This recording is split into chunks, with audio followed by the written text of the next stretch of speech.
Pantomim ini mengisahkan tentang dua orang anak yang sangat gemar berolahraga. Mereka selalu semangat dan kompak meskipun sering bersaing dalam kompetisi tertentu. Suatu hari pada pagi yang cerah, Adam yang sedang terlelap tidur pun terbangun dengan suara alarm dari jam waker miliknya.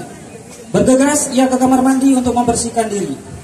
Ketika ia sedang bersiap-siap, temannya Said pun datang, mengajak Adam pergi ke gor menggunakan sepeda. Hari ini adalah jadwal mereka bertanding badminton untuk memperebutkan juara.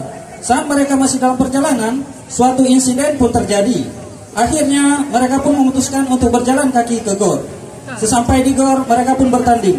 Pertandingan Adam dan Said itu berjalan sengit. Pada akhirnya Adam pun memenangkan kompetisi itu. Sang pemenang pun mengambil piala. Sebelum meninggalkan lapangan, Adam mendatangi Said untuk menyambut kemenangan bersama. Kemudian mereka pun saling menyemangati untuk terus meraih prestasi serta memperkuat persaudaraan.